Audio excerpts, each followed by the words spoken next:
it's also important to know her as one of the first person, as a first statistician, which actually made a difference in medical field.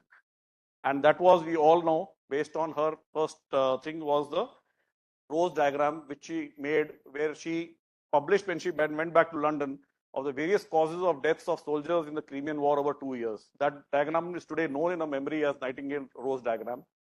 She was the first one to use data visualizations to advocate, otherwise it was all tables. And she realized that the army people don't understand tables very well, so she started making graphs. So she's the first person who did this in medicine. And the first female member of the Royal Statistical Society. I'm not talking about, I'm just talking about the entire Royal Statistical Society, a very reputed organization. And a recent publication is really worth reading, The Healing Power of Data, Florence Nightingale's True Legacy. So I must start off by saying that the nursing profession has actually been a pioneer in healthcare when it comes to using evidence and when it used to taking technology and using it. So we must keep this in the back of the mind as we move forward. So why are we talking about this? So there are multiple reasons. And one of the reasons I think we must also keep in mind, and this is something like what was said, is it fear of missing out? Are we getting into this sort of phobia if we don't catch up with this? For example, this year itself in the AFMS program, there must be much more which are not part of the AFMS programs. We've had 3 CMEs or CNEs.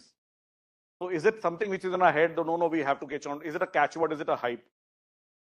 Yesterday, when I was making this presentation, I just did a search on a very reputed conferencealerts.com is a website which talks of international reputed conferences. As of today, 17 international conferences are taking place with the theme of AI.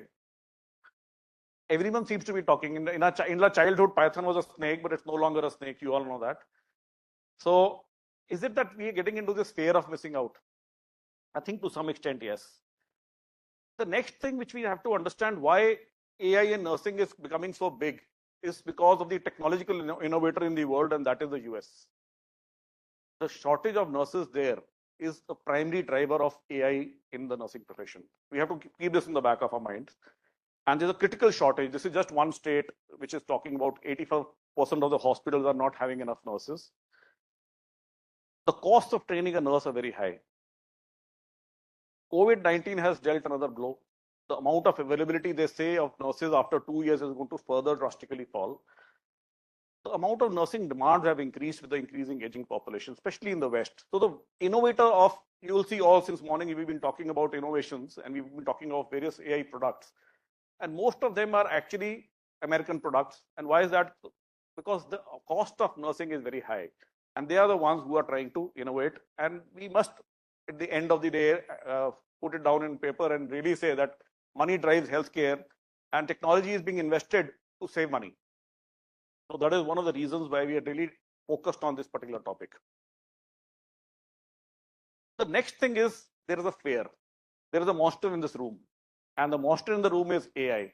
And we all want to know the enemy. So this is something which was mentioned by Sun Tzu, know the enemy. And this is how you win the enemy. What was again very rightly brought out by the commandant himself.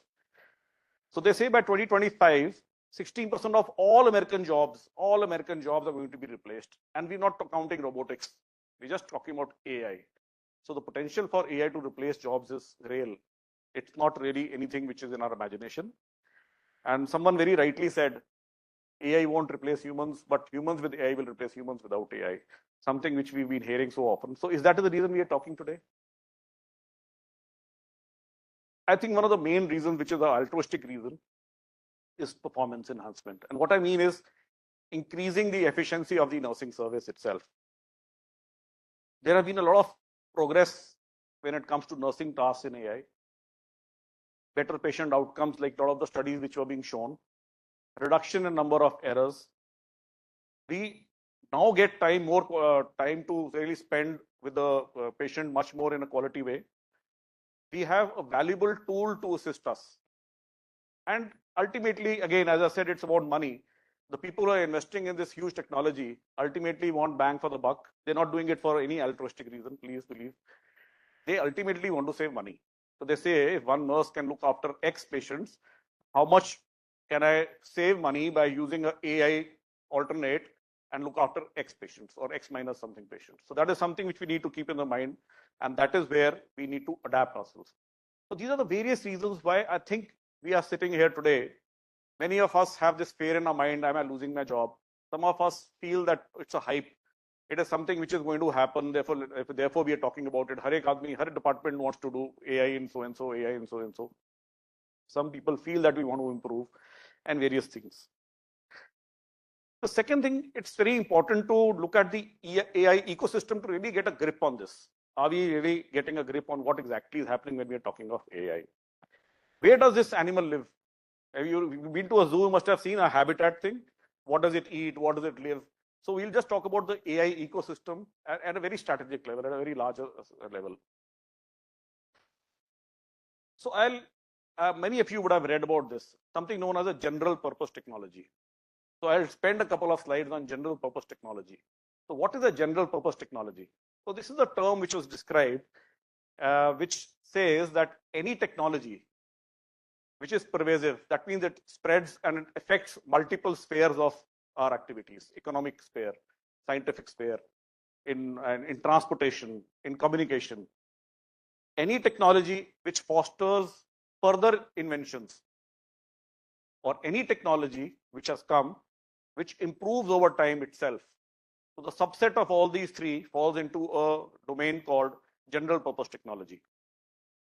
So, and if you see very carefully and keep these three things in your mind, there have not been many technologies we have been able to achieve all these three. Let's count a few.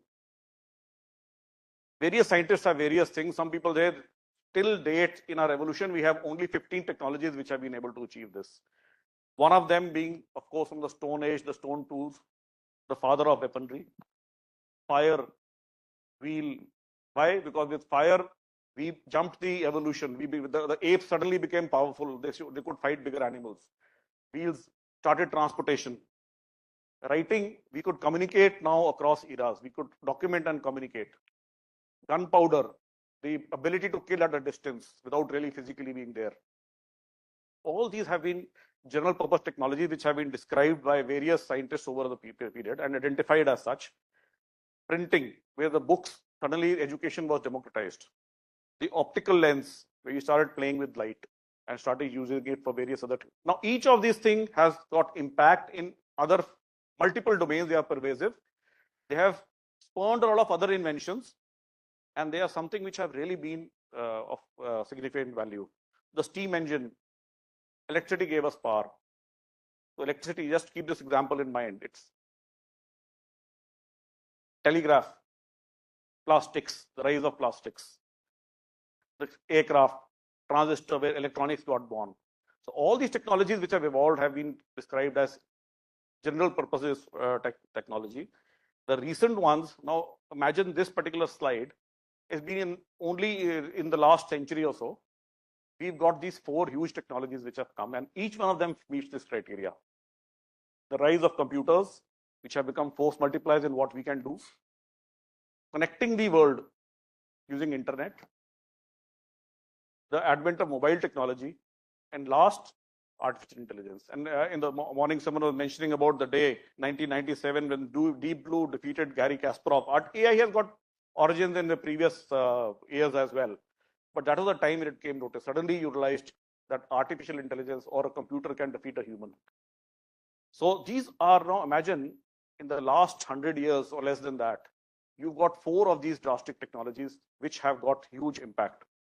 And if you go back to the definition of this general purpose technology, you realize each one of them spreads across multiple spheres. Electricity can affect the way we, so many things. Electricity is illumination, it can power machines, it can power cars today. Similarly, it can foster further innovation or further inventions, and it improves itself over time. So AI is something which has been now being classified as a general purpose technology. So it's not so it is something which is going to happen and is happening all over in a very, very general way. It is pervasive. It is across various fields. We see the use cases today which were being discussed, large, wide use cases which were being talked about. It fosters further innovations. It improves over time. It's improving. It's got various generations.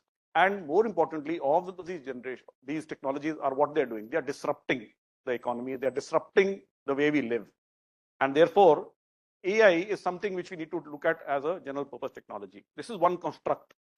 The other classical construct, I will not spend time at all on this because this is something which is being covered since the morning, which we typically describe in any online course we take on AI or any class we take on AI, that what is AI, and there's a Venn diagram of machine learning, and then there's a deep learning concept. So we'll not talk too much about, but this is a construct which you need to know. More importantly is this construct, the enabling construct. AI is not something which we are just saying that it's there in my pocket. It is in my pocket, but you have to understand the entire ecosystem. And what it means is there's a hardware behind it. And this hardware is a very complex hardware which has a huge amount of processing power, usually using GPUs. And these GPUs are today in the world, unfortunately, owned or made by only one or two companies in the world, NVIDIA being one. So you have to understand when we say we want to introduce AI, we are talking about very, very powerful processing capability, huge amount of data, big data. So this is, once you have this hardware, you need big data. Then you need enablers or engines. Now the engines can be like ChatGPT or generative AI engines or various other engines like image visualization, image generation. And then finally you have the apps. Where do we come in this ecosystem? We are just users of these apps. But you need to understand, when we say that we are making AI or we are making a AI this thing, what are we doing? Actually, as users, we are just trying to tweak these apps. But the entire AI ecosystem actually is much, much larger than this. You need huge processing power. You need huge amount of data which has to back you up. You need these enabling engines which have been made by people. And finally, you're making these apps. So this is another construct which is very important to understand when we are talking about AI. This has been mentioned in the previous talk as well, the evolutionary construct. What we are talking about today is something known as a narrow AI. And narrow means it's a specific AI which has got a specific use case and trying to solve that. Artificial narrow intelligence, which is a stage one, which is machine learning based. It specializes in one area, translational, okay, communication. It solves one problem. We probably are going to get here artificial general intelligence, which is machine intelligence, when the machine starts becoming generally intelligent and behave like a human being. It starts getting all the intelligence part of a human being. And add to it, other than cognition, add to it emotion, add to it feelings. We got something, what it can do, what not a single person can do, but many people can do, called super intelligence, which is called machine consciousness. Now it knows that it's going to do this. It's making its own decisions. It's getting a bit autonomous here. It's much smarter than the best human field, practically in every field. So this is another construct which we need to understand, and this is where eventually we are going. So what are the use cases in nursing? I'll just summarize what has been done and what exactly are the various use cases in nursing. How do we harness the potential of this particular technology? So there are four large areas: the clinical care, which is our bread and butter, research, education, and finally administration and management of our profession itself. So the most important role today of AI in nursing, actually, or even in healthcare in large, is to have these large clinical decision support models. So what they're doing, you all use Siri, you all use Google Assistant, Gemini, and what they do, they are your assistants. They are being programmed with a lot of data, huge amount of data.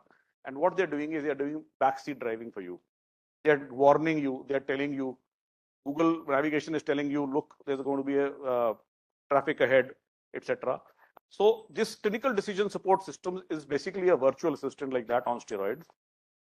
It reminds you as you are dealing your day-to-day tasks on protocols and diagnosis. It will suggest a diagnosis.